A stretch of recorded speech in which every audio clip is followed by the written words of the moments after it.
Audio Jungle.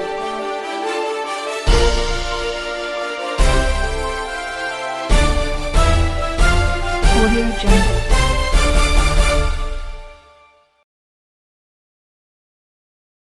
प्रयासरत हैं।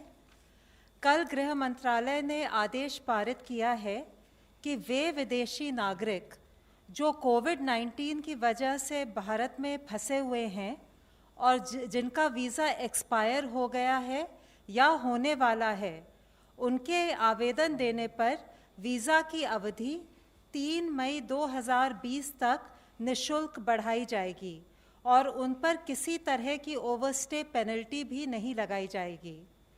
अगर विदेशी नागरिकों को ओवरस्टे की वजह से एग्ज़िट परमिट की आवश्यकता है तो वे 3 मई 2020 तक आवेदन दे सकते हैं। ये एग्ज़िट परमिट भी उन्हें निःशुल्क दिया जाएगा और 17/5/2020 तक का ग्रेस पीरियड भी दिया जाएगा। यह भारत सरकार द्वारा लॉकडाउन की वजह से फंसे हुए सभी विदेशी नागरिकों के लिए एक सद्भावना का संकेत है। जहाँ तक आवश्यक वस्तुओं और सेवाओं की स्थिति है, वो संतोषजनक है।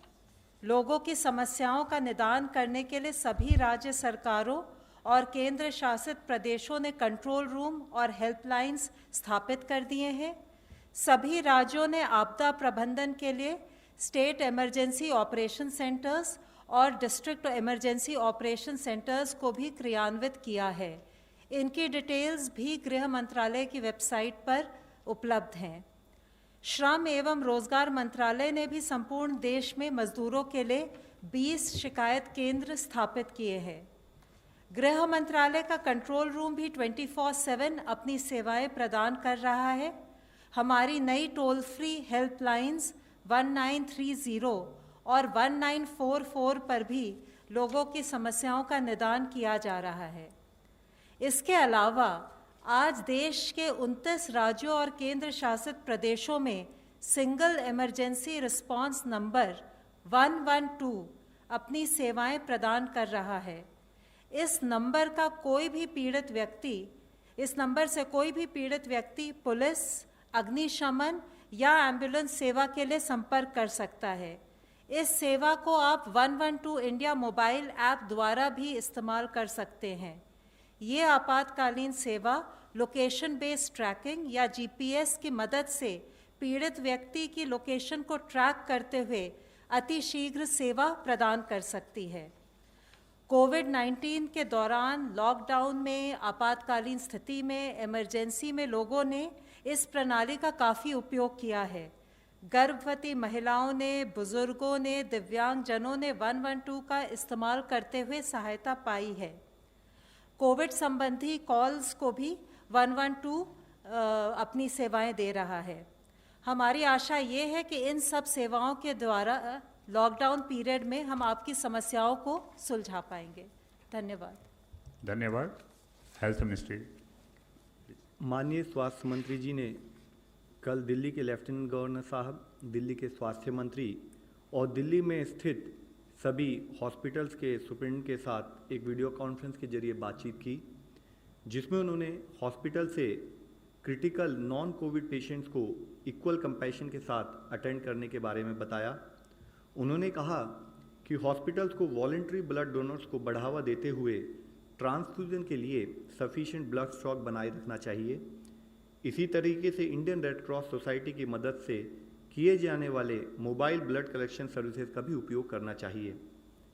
अब तक का डिटेल डेटा अगर हम देखें तो देश में 1992 लोग क्योर हो चुके हैं, जिसके द्वारा अगर हम देखें तो हमारी overall cure percentage is something around 13.85%। कल से टोटल 991 एडिशनल पॉजिटिव केसेस आए हैं, which takes our confirm cases to 14,378 cases. Last 24 hours में 43 न्यू डेथ्स भी रिपोर्ट हुई हैं, taking our total death toll to 480 deaths. आज मैं आप लोगों की दृष्टि में लाना चाहूँगा कि स्टेट लेवल पर, डिस्ट्रिक्ट लेवल पर किए हुए कार्यों के द्वारा हमें अच्छे रिजल्ट्स भी काफ़ी हद तक मिलने लगे हैं, जिसके तहत 23 राज्यों में 47 जिलों में हमने एक पॉजिटिव ट्रेंड नोट किया है, जिसमें कि इससे पहले मैंने बताया कि माहे इन पुडुचेरी, उसके साथ साथ कोडगु इन कर्नाटका में भी पिछले 28 दिनों से एक पॉजिटिव केस नहीं आया है। ये वह डिस्ट्रिक्ट थे जहाँ पर इससे पहले पॉजिटिव केस आए थे। 23 जिलों में, 23 स्टेट्स में 45 अदर डिस्ट्रिक्ट है जहाँ पर भी पिछले 14 दिनों से कोई भी नया केस रिपोर्ट नहीं हुआ है। इससे पहले जिन जिलों के बारे में मैंने आपको बताया था, उन जिलों के अलावा 22 नए डिस्ट्रिक्ट्स 12 स्टेट्स में ऐसे आए हैं जहाँ पर कि पिछले 14 दिनों से कोई केस रिपोर्ट नहीं हुआ है। मैं आप लोगों की दृष्टि में लाना चाहूँगा, इन जिलों में हैं बिहार से लखीसराय, गोपालगंज और भागलपुर, उदयपुर और धौलपुर राजस्थान से, पुलवामा जम्मू कश्मीर में, तोबल इन मणिपुर, चित्रदुर्गा कर्नाटका में, होशियारपुर पंजाब में, रोहतक और चरखी दादरी हरियाणा में, लोहित अरुणाचल प्रदेश में, भरदक पुरी उड़ीसा में, करीमगंज, गोलाघाट, कामरूप रूरल, नालबारी और साउथ सलमारा असम से, जलपाईगुड़ी और कलिम्पोंग वेस्ट बंगाल से, विशाखापट्टनम आंध्र प्रदेश से। अगर इसी तरीके से जिला स्थाई पर कंटेनमेंट स्ट्रैटेजी और लॉकडाउन पर हम काम करते रहें तो हमें लगता है कि हमें इसी तरह के पॉजिटिव रिजल्ट्स आते रहेंगे। इससे लिंक्ड ही फैक्ट है कि 3 ऐसे ज़िले जिसमें पहले 14 दिन तक केस नहीं आए थे, वहाँ पर पॉजिटिव केस भी रिपोर्ट हुए हैं। वह है पटना बिहार में, नादिया वेस्ट बंगाल में और पानीपत इन हरियाणा, जहाँ पर कि कुछ पॉजिटिव केस आए हैं। यह पॉइंट मैं आप लोगों की दृष्टि में इसलिए लाना चाहता हूँ कि यह एक लड़ाई है, यह एक बैटल है जिसमें हमें day to day continued vigil पे रहना पड़ेगा, तभी हम इस लड़ाई से जीत सकते हैं। डेथ का जो डिटेल्स आई थी, अगर हम उसको एनालाइज करें तो हमने देखा है कि हमारे देश में मॉर्टेलिटी करीब 3.3% पाई गई है, जिसमें अगर एज वाइज एनालिसिस करें तो पाते हैं कि 0 to 45 ईयर्स एज ग्रुप में 14.4% ऑफ पीपल वहाँ पर डेथ नोट की गई है। 45 to 60% में 10.3%, 60 to 75 में 33.1% और 75 ईयर्स एंड अबव में 42.2%। तो यानी कि हम देखते हैं कि 75.3% केसेस जो हैं वह 60 प्लस उम्र के लोगों में डेथ नोट की गई है। इसी तरीके से कोमॉर्बिड कंडीशंस के बेसिस पे एनालाइज करें तो हम देखते हैं कि 83% केसेस में कोमॉर्बिडिटीज़ भी पाई गई हैं। यह मैं आप लोगों की दृष्टि में इसलिए लाना चाहता हूँ क्योंकि इससे पता लगता है कि एल्डरली पीपल और पीपल विद कोमॉर्बिडिटीज़ वह हाई रिस्क केसेस में आते हैं। आज लॉकडाउन और सोशल डिस्टेंसिंग के बारे में जब हम बात करते हैं तो हर आदमी को सोशल डिस्टेंसिंग को फॉलो करना है, क्योंकि उसके घर में अगर कोई बुजुर्ग भी हैं तो उसके द्वारा उनको भी इन्फेक्शन पास होने का खतरा हो सकता है। इसके साथ ही जैसे मैंने आपको बताया कि 14,378 पॉजिटिव केसेस जो आए हैं उसमें से 4,291 लगभग 29.8% केसेस निज़ामुद्दीन मरकज़ क्लस्टर से सिंगल सोर्स से संबंधित पाए गए हैं, जिससे 23 स्टेट्स और यूनियन टेरिटरी से इससे रिलेटेड केसेस पाए गए। मुख्यतः तमिलनाडु, दिल्ली, तेलंगाना, उत्तर प्रदेश और आंध्र प्रदेश जैसी हाई डिजीज बर्डन स्टेट्स में, जो कि top 10 states in terms of case loads हैं, वहाँ पर इस पर्टिकुलर इंसिडेंट से रिलेटेड केसेस पाए गए हैं। तमिलनाडु में 84% केसेस, दिल्ली में 63% केसेस, तेलंगाना में 79% केसेस, यूपी में 59% केसेस और आंध्र प्रदेश में 61% केसेस इस इवेंट से लिंक नोट किए गए हैं। इसके साथ ही मैं आप लोगों की दृष्टि में लाना चाहूँगा कि कुछ कम केसेस रिपोर्ट होने वाले राज्यों में भी इस इवेंट से रिलेटेड केसेस ने कंट्रीब्यूट किया। जैसे कि अरुणाचल प्रदेश में जो एक मामला आया है वह इस इवेंट से रिलेटेड है। असम में 35 केसेस में से 32 केसेस यानी कि 91% केसेस, अंडमान निकोबार में 12 में से 10 केसेस यानी कि 83% केसेस का सेम लिंक पाया गया। इस इवेंट को मैं आप लोगों की दृष्टि में इसलिए लाना चाहता हूं कि सरकार की सलाह के अनुसार लॉकडाउन और सोशल डिस्टेंसिंग अगर कोई एक भी व्यक्ति पालन नहीं करता है, उसके पालन ना करने से देश के लिए कॉन्सिक्वेंसेस होते हैं।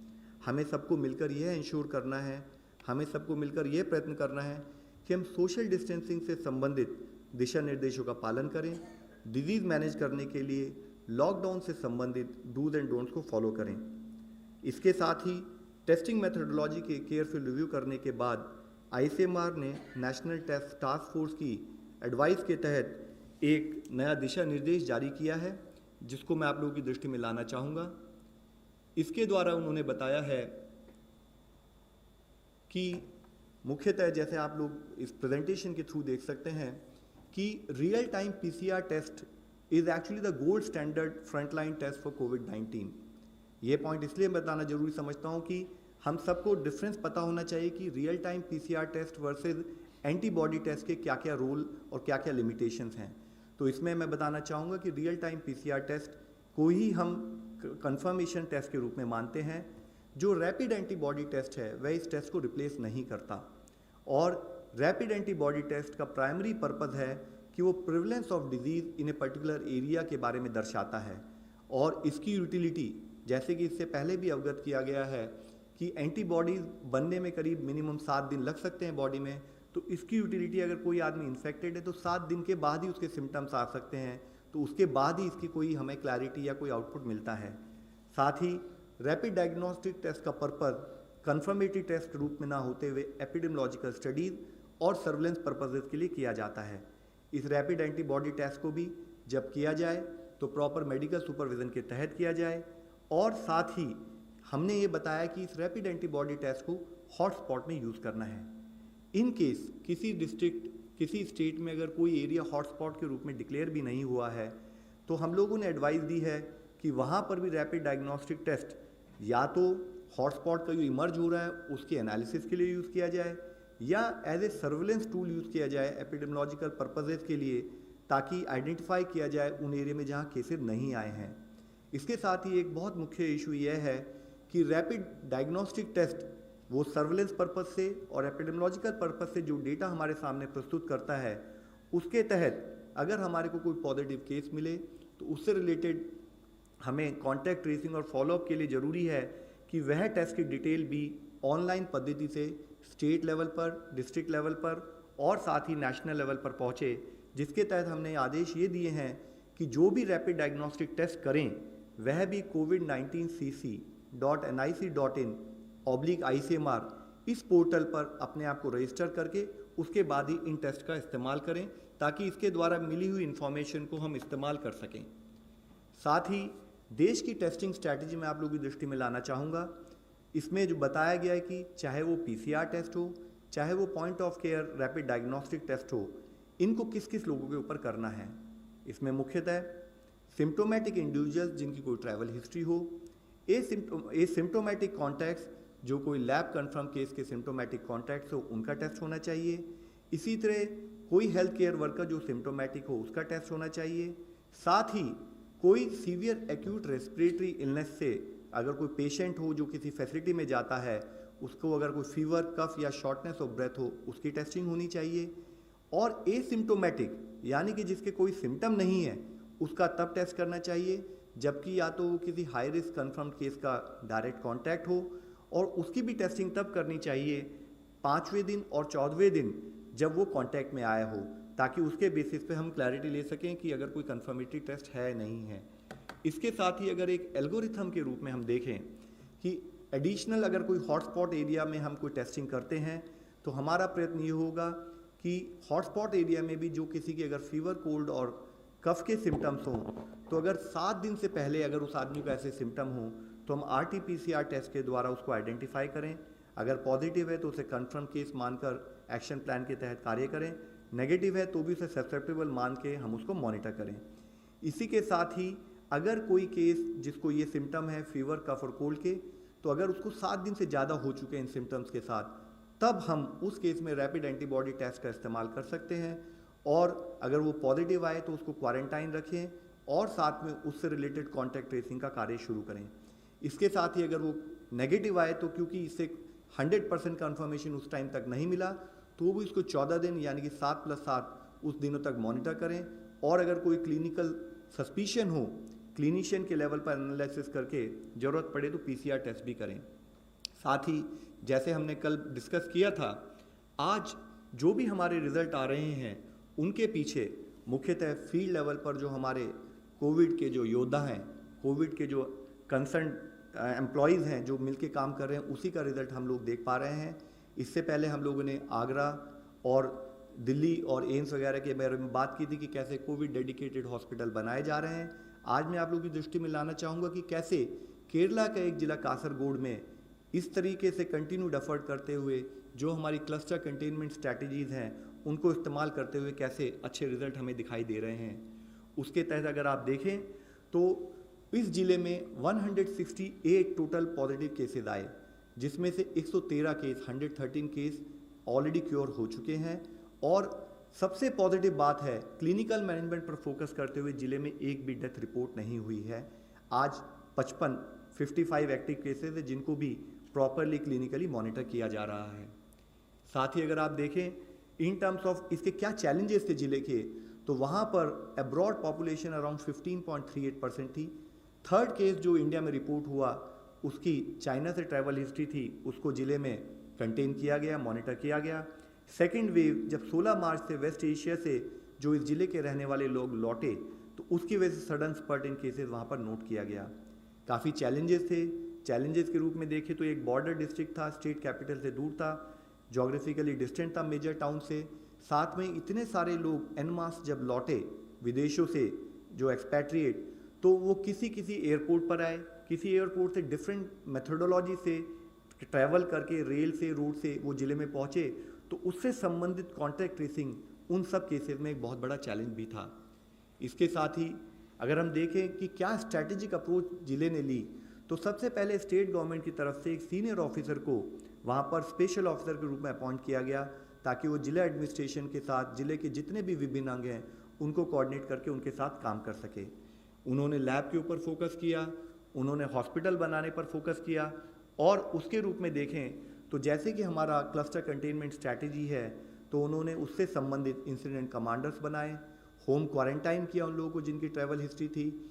साथ ही एक सोशल डिस्टेंसिंग के ऊपर एक आईसी कैंपेन जिले में लॉन्च की गई जिसको ब्रेक द चेन नाम दिया गया। सारे जितने भी हमारे क्लस्टर के रेड कलर में जो हमने कंटेनमेंट जोन बनाई उनको आइडेंटिफाई किया गया। ड्रोन का इस्तेमाल किया गया टेक्नोलॉजी के रूप में, 7 ड्रोन को एम्प्लॉय करके सर्वेलेंस के लिए यूज़ किया गया। और जितने भी होम क्वारंटाइन के केसेस थे उनको जियो स्पेशल मेथोडोलॉजी की तरह से ट्रैक कर दिया गया, ताकि लोग होम क्वारंटाइन को फॉलो कर रहे हैं नहीं कर रहे हैं। इन सब चीज़ों को करते हुए इसेंशियल कमोडिटीज़ की किसी भी तरह से कमी ना हो, उसके ऊपर भी जिला लेवल पर फोकस किया गया। इसके साथ ही अगर आप देखें तो जितने हमारे पॉजिटिव केसेस आए उससे संबंधित 17,373 जो प्राइमरी और सेकेंडरी कॉन्टैक्ट थे उनको ट्रेस किया गया, उनको क्वारंटाइन किया गया। डेली सैंपल्स पर फोकस किया गया, टेस्टिंग लैब स्टार्ट की गई, कोविड केयर सेंटर बनाए गए जिसमें 709 बेड थे, और साथ ही जितने भी प्राइमरी सेकेंडरी और हाई रिस्क कॉन्टैक्ट थे उनको आइसोलेशन सेंटर्स में ले जाकर उनको प्रॉपर्ली मॉनिटर किया गया। एक हॉस्पिटल को 200 बेड के हॉस्पिटल को वहाँ पर हमने ऑपरेशनलाइज किया 4 दिन के अंदर, और एक आईसीयू फैसिलिटी भी बनाई। और साथ में हाउस होल्ड सर्वे के लिए जो हमारे फ्रंट लाइन हेल्थ वर्कर्स हैं, आशाज हैं और हेल्थ इंस्पेक्टर्स हैं, उनके द्वारा हाउस टू हाउस सर्वे किया गया। एक केयर फॉर कासरगोड इनिशिएटिव के नाम पर सोशल वेलफेयर रिलेटेड एक्टिविटीज़, उसमें कोई दिक्कत ना हो उसके ऊपर भी कार्य किया गया। फ्री फूड किट्स प्रोवाइड की गई पुअर और माइग्रेंट वर्कर्स को। ब्लैक मार्केटिंग, होर्डिंग और प्राइस राइज को मॉनिटर किया गया। साथ में शेल्टर होम और कम्युनिटी किचन्स के द्वारा वहाँ पर इंश्योर किया गया जो पुअर और डेस्टिट्यूट हैं उनको किसी तरह की परेशानी का सामना ना करना पड़े। इसके साथ ही हेल्थ चेकअप किया गया जितने भी माइग्रेंट और डेस्टिट्यूट से ऑल्टरनेट डे, ताकि उनकी हेल्थ को भी मॉनिटर किया जा सके। जो मेजर एफर्ट रहा वह यह रहा कि जो भी प्राइमरी सेकेंडरी कॉन्टैक्ट्स हैं या हाई रिस्क केसेस हैं, जैसे कि 60 साल एंड अबव, उनको स्ट्रेट अवे क्वारंटाइन करके आइसोलेशन सेंटर्स में ले जाया गया, ताकि उनको इफेक्टिव मॉनिटर किया जा सके। 100% हाउस होल्ड सर्वे किए गए ताकि समटाइम्स मॉनिटर किए जा सकें। इसेंशियल कमोडिटीज़ एक बहुत मेजर इंटरवेंशन रहा, और साथ में इफेक्टिव अवेयरनेस कैंपेन जो भी कार्य किया गया वह कम्युनिटी को मिलाकर, कम्युनिटी को जोड़कर किया गया। और मैं आप लोगों को आखिर में यही बताना चाहूँगा कि we really got to know, we got very positive results कि जब लोग ट्रीटमेंट के बाद, क्योर होने के बाद वो अपने घर लौटे। मैं आप लोगों से अंत में यही रिक्वेस्ट करना चाहूँगा, ये एक हमारी कंटिन्यूड बैटल है, इसमें हम सब लोगों को मिलकर काम करना है, सब लोगों को सपोर्ट करना है। यह समस्त सरकार, संपूर्ण समाज, सब लोगों को मिलकर करने वाला एक उद्यम है, जिसमें हमें कोई भी आदमी, किसी का भी ऐसा ना हो कि हमें सपोर्ट ना मिले, हमें सबका सपोर्ट मिले, और हम इस बैटल में जीत के इस देश की तरफ से एक सक्सेसफुल एग्जाम्पल दुनिया के सामने रखें। धन्यवाद। धन्यवाद। ICMR के लिए क्वेश्चन है, online question. what is the demonstration study that ICMR is doing for HCQ? Is it a randomized controlled trial? If not, what is the design? ये जो हाइड्रोक्सीक्लोरोक्विन की स्टडी है, ये ऑब्जर्वेशनल यानी कोहर्ट है. ये कोई ट्रायल तो कर नहीं रहे हैं, क्योंकि ट्रायल करने के लिए जो बेस चाहिए वो उतना एविडेंस बेस हम ले नहीं पा रहे हैं. इसमें तकरीबन 480 पेशेंट्स एनरोल होंगे. ये 8 हफ्ता चलेगी. ऐसे अंदाज़ है कि वो शायद उसको 2 महीने का 2.5 महीने का टाइम तो लगेगा ही. और एक हमको समझना चाहिए, ये लॉकडाउन का पीरियड है, वो काम करना भी उतना ही हमारे लिए कठिन जा सकता है. ये करते वक्त हमने ये समझ के दूसरी एक स्टडी लॉन्च की कि जिसमें जो लोग, जब पता चला हाइड्रोक्सीक्लोरोक्विन का एक स्टडी होने वाला है, तो कुछ लोगों ने, हेल्थ केयर वर्कर्स ने हाइड्रोक्सीक्लोरोक्विन लेना शुरू कर दिया. तो उनमें साइड इफ़ेक्ट्स क्या हैं, उसका भी पता करने के लिए एक स्टडी लॉन्च की गई. वो जो स्टडी है, इसमें ये पता चलता है कि एवरेज एज वो लोगों का 35 साल था. और ये 35 साल की उम्र वाले जो लोग हैं, इनमें सबसे ज़्यादा कोई लक्षण दिखाई दिया तो वो था एब्डोमिनल पेन. जो उन्होंने रिपोर्ट किया है, 10% लोगों को एब्डोमिनल पेन हुआ, तकरीबन 6% लोगों को नौशिया यानी उल्टी होने का महसूस हुआ उनको. बाकी जो थे वो कम प्रोपोर्शन में मिले. जैसे कुछ लोगों को हाइपोग्लाइसीमिया हुआ, वो तकरीबन 1.3% लोग थे. इसमें एक चीज़ उभर के आ रही है कि ये जो हेल्थ केयर वर्कर्स थे, उनमें से तकरीबन 22% जो वर्कर्स थे, उनको या तो डायबिटीज़ था, ब्लड प्रेशर था, या कोई कोरोनरी वैस्कुलर डिसीज़ वाली कोई बीमारी थी, या रेस्पिरेटरी इलनेसेस थे. शायद उसके डर से वो लोगों ने शुरू किया होगा. सबसे जो हमको एक नज़र जो आया, जिसके बारे में सब लोगों ने सोचना चाहिए, कि हेल्थ केयर वर्कर्स रहते हुए भी तकरीबन 14% लोगों ने खुद का ECG भी निकाला नहीं था. तो ये एक किस्म की स्टडी ये भी ऑनगोइंग है. एम्स में दोनों क्लोरोक्विन के स्टडीज़ हो रहे हैं, जिसमें प्रोफिलैक्टिक भी वो देख रहे हैं और थेराप्यूटिक इम्पैक्ट भी देखने की वो कोशिश हो रही है. सब में एक समझना बहुत ज़रूरी है कि आज के तौर पे डर के मारे हेल्थ केयर वर्कर्स कई साइट पे सारे के सारे ये दवा लेने की कोशिश कर रहे हैं. कुछ साइट्स ऐसे हैं जहां दवा लेने की फ्रीक्वेंसी कम है और उसका असर स्टडी डिज़ाइन पे होता है. हम लोगों को स्टडी करने के लिए दोनों होमोजेनियस पॉपुलेशन वहाँ जो मिलना है, वो हमको मिलने में थोड़ी सी दिक्कत आ रही है. Sneha, CNN News. I'm Sneha from CNN. My question, one to Dr. Ganga Khetkar and the second one to Mr. Love Agarwal. Dr. Ganga Khetkar, to you first. Can you tell us what's really happening as far as Remdesivir is concerned? Is there any possibility of any sort of a trial or any observational study in India if at all we end up producing this domestically? And to Mr. Agarwal, I want to ask you, there are several hospitals in the country, I know of 2 at least in Delhi, who are pool testing normal people, normal patients coming in for other things to a hospital, who are non-COVID-19 patients.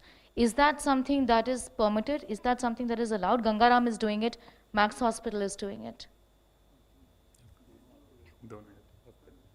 ये remdesivir जो है, ये दवा, ये virus जो बच्चे पैदा करता है, उस वक्त एक RDRP करके उसको एंजाइम लगता है, जीन है, वो पॉलीमरेज एंजाइम होता है, उसके ऊपर असर करता है. इसकी वजह से ऐसे लगा कि वो इबोला में काम जितना करता है वो शायद इधर भी काम करेगा, इसलिए स्टडीज़ हुए. जो स्टडीज़ अभी पब्लिश्ड हैं वो ट्रायल के नहीं हैं. उन्होंने जो कंपैशनेट यूज़ पे लोगों को दिया, उसका पूरा डेटा इकट्ठा करके उन्होंने उनका ये निर्णय उनको दिखा कि 68% लोगों में ऑक्सीजन डिमांड ये कम हो जाती है. लेकिन गिलियड साइंस जो वो कंपनी है जो रेमडेसिविर तैयार करती है, उसने 5,500 पेशेंट के ऊपर एक ट्रायल शुरू की है, जिसमें वो दवा 5 दिन वर्सेस 10 दिन ऐसे डोज का कंपैरिजन हो रहा है। उनका कहना है कि ये दवा शायद काम करती है, लेकिन इसका अभी भी इंटरिम एनालिसिस जो होता है आधी ट्रायल होने के बाद में, उसका भी वो इंटरिम एनालिसिस का डेटा अभी बाहर नहीं है। लेकिन कंपनी वाले बोलते हैं कि शायद इससे फ़ायदा होगा, ऐसे दिखाई देता है, और वो 5 दिन की दवा ही अच्छी दिखेगी ऐसे समझता है। अब इस हालत में कि रेमडेसिविर एक पेटेंटेड मॉलिक्यूल है, वो गिलियड का है, उसका अभी तक असर दिखा नहीं है, यानी बाहर पब्लिश जो डेटा है उस पर रिलायबल है क्या ये हमको समझेगा नहीं। लेकिन समझ लीजिए कभी ये अच्छा है करके 1-2 हफ्ते में हमको पता चला तो हमारे पास 2 उपाय होते हैं। ये पैंडेमिक है, पैंडेमिक रहने की वजह से वो कंपनी पे भी थोड़ा प्रेशर आएगा कि ये पेटेंट पूलिंग में चले जाए। पेटेंट पूलिंग यानी आपने देखा होगा HIV के काफ़ी सारे ड्रग्स, इसका पेटेंट पूलिंग हुआ, वो कुछ रॉयल्टी चार्ज करते हैं दूसरे जेनरिक मैन्युफैक्चरर्स को, और वो दवा बेचने की उनको परमिशन दिया करते हैं। उस ढंग से काम होगा नहीं। हमारे यहाँ अगर वो दवा कहीं से मिलना शुरू हो जाए तो हम भी वो दवा की ट्रायल कर सकते हैं। लेकिन जैसे पहले मैंने 2 बार बोल चुका हूँ कि सॉलिडारिटी ट्रायल में एक आम रेमडेसिविर का भी है जिसमें हम लोग शरीक हो रहे हैं। मिस्टर ब्रह्म प्रकाश दुबे। सर, जी न्यूज़ से ब्रह्म प्रकाश दुबे हूँ। मेरा सवाल लव अग्रवाल जी से है। पहला ये सर कि मैं इसमें क्लियरिटी चाहता हूँ कि जो पीपी किट्स बनाई जा रही हैं देश में, कई लोग अगर घर पे बनाते हैं कमर्शियली तौर पे, तो क्या इसके लिए क्या पैमाना होता है, क्या अनुमति लेनी होती है, और क्या इस तरह की किट, जैसे सपोज कोई पॉलीथीन की पीपी किट बना रहा है तो या कवरऑल बना रहा है, तो क्या ये सेफ है? इस पर क्या सर क्लियरिटी है, और क्या 20 तारीख से ग्रीन जोन वाले जिले नॉर्मल स्थिति में आ जाएंगे? सर, पीपी किट्स के बारे में जो कि क्लिनिकल सेटअप में यूज़ की जाती हैं, उसके क्लियरली डिफाइंड पैरामीटर्स हैं, उसके प्रॉपर टेस्टिंग पैरामीटर्स होते हैं। उसमें जो मुख्य इशू होता है कि ब्लड या ब्लड का कोई यूनिट उसमें स्पिल ना करे, उसके थ्रू पास ना हो। इसी तरीके से उसकी स्टिचिंग इस तरीके से हो कि उसके स्टिचिंग वाले एरिया से भी कोई चीज़ अंदर ना जा सके। आई थिंक जिस टाइप की पीपीज़ की आप बात कर रहे हैं वो लोकल पार्लेंस में लोग, क्योंकि पीपीज़ जो हम मेडिकल क्लिनिकल यूज़ के लिए करते हैं उसके लिए ये पैरामीटर्स फॉलो होने के बाद ही वो हॉस्पिटल सेटअप में यूज़ करना चाहिए। लेकिन अगर आप देखें कि जैसे कोई सैनिटेशन वर्कर हैं या कोई और डिफरेंट लेवल पर जो वर्कर हैं, उसमें भी in local parlance word PP use होता है, लेकिन वो ये पीपी नहीं है। तो जिस पीपी की हम बात कर रहे हैं वो क्लिनिकल सेटिंग वाले पीपीज़ हैं। सर, एक होम मिनिस्ट्री को मेरा सवाल है कि गृह मंत्रालय ने सारे राज्यों को रोहिंगाज को लेकर पत्र लिखा है जो तबलीगी जमात में शामिल हुए थे और गायब हो गए हैं। उनको लेकर क्या स्थिति है? कितने लगभग राज्यों में रोहिंगाज ऐसे हैं जो गायब हुए हैं, उनकी संख्या क्या है? और एक थोड़ा सा क्लेरिफिकेशन, जो आप 20 तारीख से प्लम्बर और कई लोगों को अनुमति दे रहे हैं आप लोग काम करने की, तो उनको क्या उनसे जुड़े जो सामान लेने वाली दुकानें हैं वो भी क्या खुली रहेंगी? प्लम्बर या मैकेनिक जो छोटे छोटे वर्कर हैं। दुबे जी, 2 चीज़ें मैं क्लियर कर दूं यहाँ पे। रोहिंग्या के इशू के साथ जो भी मीडिया रिपोर्ट्स आ रही हैं, आई थिंक जानकारी अगर देनी होगी तो गृह मंत्रालय की तरफ से स्पष्टीकरण आ जाएगा। और जहाँ तक 20 तारीख की बात है, कल ये क्वेश्चन और भी आया है ऑनलाइन पे, हम इसको कल 19 तारीख है, इसको क्लियर कर देंगे। Last question, Neelu Ranjan please. Sir, ये टोटल नंबर जो तबलीगी जमात के जो संक्रमित व्यक्ति हैं उनका बता दीजिए। और दूसरा सवाल ये है गृह मंत्रालय से कि आखिर उनको ढूंढने में पुलिस विफल क्यों हो रही है, और ख़ासतौर पे दिल्ली की पुलिस जो गृह मंत्रालय के अधीन है वो साद को अभी तक नहीं ढूंढ पाई। उनको क्वारंटाइन करना कितना ज़रूरी है सब जानते हैं, आप डेली बोलते हैं क्वारंटाइन होना चाहिए, और तबलीगों को ढूंढने में पुलिस बिल्कुल विफल हो रही है। सर, मैंने इससे पहले आपको नंबर बताया था, 4291 cases link with the event are noted. पहले भी आपको मुद्दे पे जानकारी दे दी गई है कि कितने लोगों को क्वारंटाइन किया गया है, चाहे वे स्थानीय कोविड अफेक्टेड लोग थे या उनके संपर्क में आए लोग थे। करीब 40,000 ऐसे लोगों को क्वारंटाइन कर दिया गया था, और जैसा धतवालिया जी ने बताया, बाकी डिटेल्स जो लॉकडाउन से संबंधित है वो आपके साथ कल डिटेल में शेयर करेंगे। Thank you friends, thank you very much.